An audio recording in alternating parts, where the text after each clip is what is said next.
I think that just as we're living in a nuclear age, we have grown so tremendously in scientific knowledge.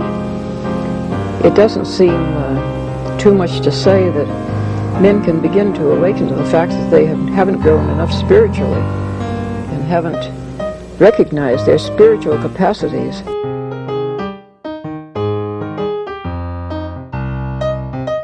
Once something like eating is death, then you've struck at the very heart of life.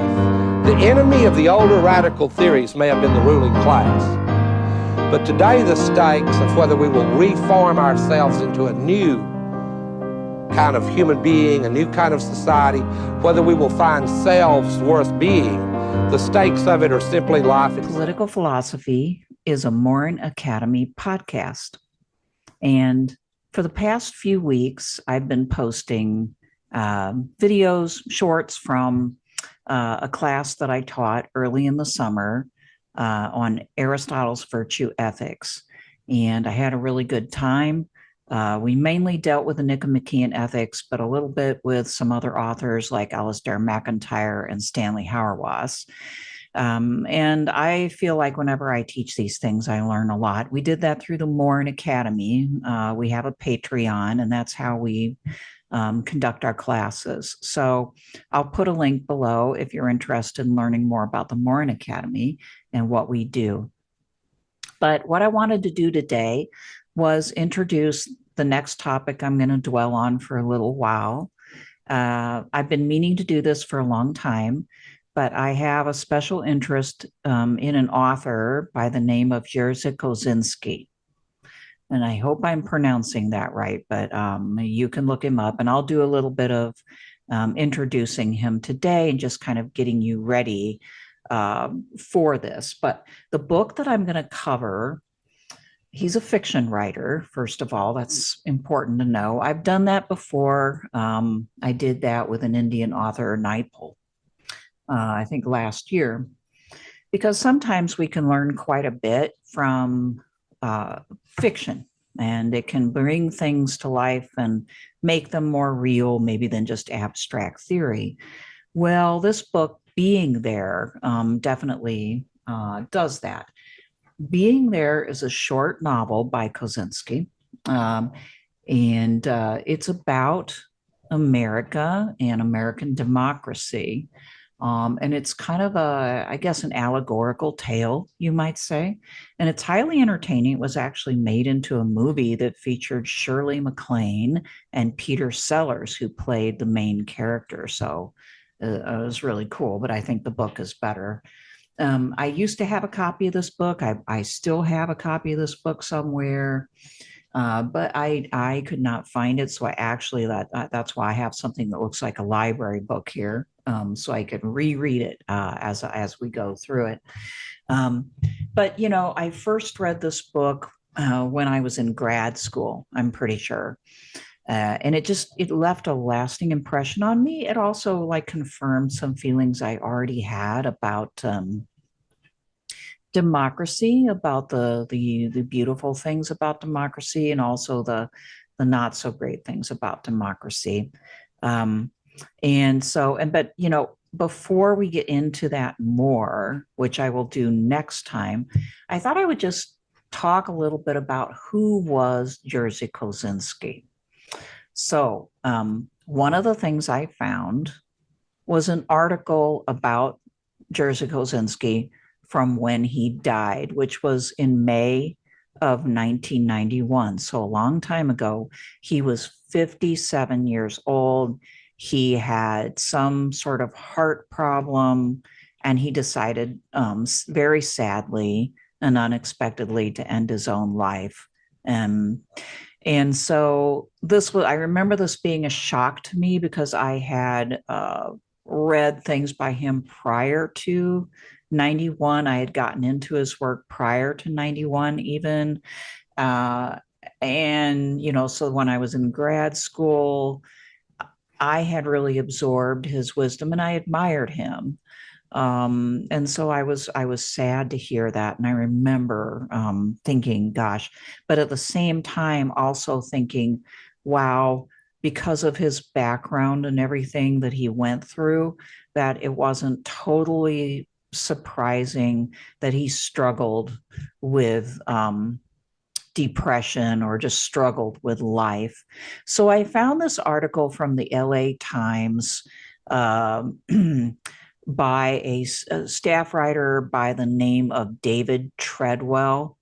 And the part that I'm going to read here doesn't have to do with his death, but rather with his background, because I think that you'll understand why I would think, well, it's not totally surprising. So he says, born in Lodz, Lodz, in 1933, Kosinski was 6 years old and the only child of a cultured, well-to-do Jewish parents when the Nazis overran Poland in 1939. His father was a distinguished classics professor at Lodz University, and his mother was a pianist who had trained at the Moscow Conservatory. Kosinski's parents sent him away into the remote countryside in a desperate effort to save his life. But he was abandoned by the friend to whom his parents had entrusted him. And like many other children who were similarly abandoned during that period, he became a wanderer. He led a nightmare existence, forced to beg for food and shelter among often unsympathetic and brutal peasants in rural Eastern Europe. Okay, so I do believe that one of his novels, I think it was The Painted Bird, but I'll look into this more. But one of his novels takes that time period in his life and uses it for material. So you do in his novels you definitely get a taste of what it was like to be him, right? And I'm sure it was so scary. And his wife or somebody else in this article says that, they assumed that this experience strengthened him. It was Gay Talese, the author, had said that the night before Kosinski had gone to a party at his house, and that he was very cheerful. And he was surprised because it seemed as though Kosinski's background hadn't undermined him. And maybe it didn't. Maybe it didn't. We have no way of knowing. But it was rough. It was rough. And so then the article goes on to say he arrived in the United States in 1957 as a penniless immigrant who, as he recounted in a newspaper interview in 1979, borrowed money to make a living as a trucker. To repay the loan, he said he moonlighted as a parking lot attendant, movie theater projectionist, and chauffeur for a black nightclub owner in Harlem. So, man, I know a lot of that stuff. A lot of that stuff was fodder for his novels. That all of this stuff sounds kind of familiar to me because I read most of what he wrote way back when. Okay, he taught himself English by a variety of methods, including memorizing Shakespeare. Okay, now that's a decent idea. That says something about the guy. Going to the same movies repeatedly, another method, and calling up telephone operators late at night for help in grammar. Wow, creative, very resilient and resourceful. Yeah, of course. After 2 years in the United States, he launched his literary career with the first of his 2 nonfiction books, The Future is Ours, Comrade, which he published under the pen name Joseph Novak. In 1965, the same year in which he became a naturalized U.S. citizen, he published the highly acclaimed novel, The Painted Bird, right, which was based on his experiences as a child in World War II and is considered a classic of Holocaust literature.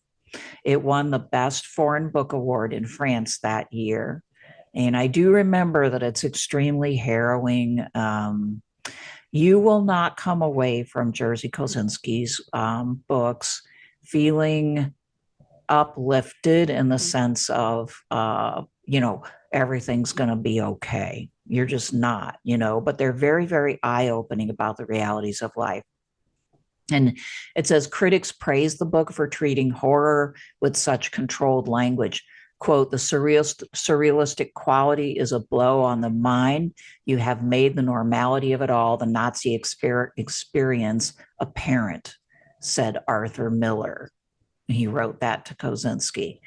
And then the last paragraph I'll read is about Being There. A later novel, Being There, was published in 1971 and was made into a Hollywood movie starring Peter Sellers, Shirley MacLaine, and Melvyn Douglas. A bitingly satirical comedy, the 1980 film features Sellers as a simple-minded gardener who knows only what he has seen on television, but manages to reach great political heights in Washington. And so this novel, I wouldn't say it's definitely the least harrowing novel of all the novels I read by Kosinski. It is the most philosophic novel, and I think that it's one that can, speak to us in our political moment right now. I used to teach it in an introduction to political thought class, because it so squarely deals with democracy and the weaknesses of democracy in the same way that Plato's Gorgias, for instance, and others of Plato's works dealing with democracy, with the critique of democracy. It has a very similar ring to it at the philosophical level. But he wrote other books, and I won't go into them because I read them all, but now I don't, totally remember their plots. But The Deviltry, Cockpit, Blind Date, Passion Play, Pinball, Hermit of 69th Street, and Steps. And I think I've got them all on my shelf, just not being there apparently. So I would recommend that people get this book or read something by Kosinski, because I think that you will not be disappointed, but just kind of gird your loins, okay? Because it's heavy, right? It's heavy, but it's also excellent writing. Now, Kosinski was, if you take a look at a picture of Kosinski, and I'll, let me share my screen here for a second. This is from a Vanity Fair article about Kosinski from just a couple of years ago. This is a decent picture of Kosinski. He had a full head of curly hair, and his face was, even though he wasn't, what would he have been at this time? Let's see what the date is on this, 1982. So in his 40s, okay? But, almost every picture of Kosinski, his face is craggy. And I'm sure that was because of the difficult life that he led prior to coming to the United States. And it says something about the United States at the time that Kosinski came here, that he and a lot of other refugees from Europe, Jewish refugees and other refugees, could go and do something like he did, just because he had the raw talent and ability. And he wrote in English. He learned the English language and he wrote in English, and he became a kind of master of English despite the fact that it wasn't his native language. And so by raw excellence, this man achieved literary heights, right? So there was a time, and maybe still will be, but there definitely was a time when people could come to the United States and make their way. And if they had the genius, they could reach great heights. And he did. The Vanity Fair article is a decent one to read. And so this Vanity Fair article, which was published in the December 23, January 2024 issue, was written by Wayne Lawson, and it's entitled Jerzy Kosinski's Fall from Grace, Investigating a Literary Smear Campaign. And I won't go into the details of this. You can read it for yourself if you want to. But Kosinski, though he had mastered the English language, used copy editors, used editors in the process of his writing, which is a very common practice. And in fact, I think I would recommend it to anybody, to use several people to check your writing and to see how clear it is. And at any rate, it sort of is an object lesson, if you read this, in one of the other elements of the American democratic milieu, which is that if you get too impressive, if you gain too many accolades, if you are too highly accomplished, then people come looking for you to cut you down to size, because there is this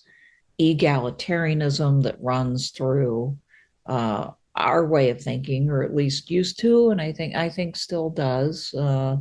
It's a part of the culture that does not want to recognize excellence, not real excellence, excellence that, that's actually born of talent and ability. So if you read this, you'll learn a little bit more about, who the man was. And you may learn that even some of the autobiographical details that I mentioned earlier are questionable. It's not for sure that we know how rough or whether Kosinski was abandoned as a child, but I tend to just I can go with that. I don't think that his childhood was a happy one. It was rough. The circumstances were dire. So no matter what, you know, I am not too worried about that. And frankly, I don't care about whether he had editorial help or not. And as I read this, I was kind of astounded that it was really such an issue at the time. Now, sometimes if you have editorial help, they can go way too far and they can change every word that you write. And I've actually had that happen to me. And that's the sign that you have a poor editor that you shouldn't use, because, you need to retain your own voice. But a good editor will maintain your voice and your message while giving you the feedback and giving you the option to make it better. So I frankly don't care about some of this stuff. And I think that it is born of jealousy. But one thing I wanted to highlight is this paragraph. He says, in 1957, this is the Vanity Fair article, which you can get online. He managed to immigrate to America, where he taught himself English, worked on a PhD at Columbia University, and received grants from the Guggenheim Fellowship and the Ford Foundation. He then taught popular courses at Wesleyan, Princeton, and Yale. Under the pseudonym Joseph Novak, he published 2 very critical books about life under communism: The Future is Ours, Comrade from 1960, and No Third Path from 1962. And then he married Mary Weir, the widow of a Pittsburgh steel tycoon who was older than he was, and who, as long as she lived, had the benefit of her late husband's fortune. So now Kosinski enjoyed, quote, great luxury, a yacht, expensive cars, grand tours, multiple residences, and so on and so forth. And he finished his first public novel with being married to her, The Painted Bird. Now, as the article points out, Kosinski, after she passed, immediately kind of took up with another woman, and then also just generally couldn't stay faithful, it sounds like. Nor do I really care about that too much. So, yes, not great as far as your personal choices, but also of very little to no significance to his writing. After all, a person who writes good fiction has to have some pretty interesting experiences to give themselves the material with which to write. So when we meet next time, we're going to delve into being there, and I'm going to treat this like a philosophic work, all right, which it is, right? So not only will I be quoting extensively from this work while I analyze it, but I will be reflecting on its significance for our democracy here in the United States as well as abroad, and the whole like idea of democracy generally, because I think that it speaks to a deep truth, but it's also highly entertaining. And so I hope that you'll come back next week and stick with me while I share something that's very special to me, Jerzy Kosinski's Being There. I plan on doing more of this kind of thing because there are certain things in my life that I have consistently come back to and that mean a lot to me, and I want to share them with you. So, and another one is Georges Jean-Claude's, his like sculptures, and he is kind of from the same time period. Uh, his sculptures really have impressed me. So we can talk about literature, we can talk about art, and we don't just have to talk about philosophic treatises. And I hope that you enjoy some of these little forays. Not that I won't come back to philosophic treatises, because you know I will, but I want to share with you the things that have really touched my heart and changed my mind. So see you soon, probably next week, for the beginning of Jerzy Kosinski's Being There.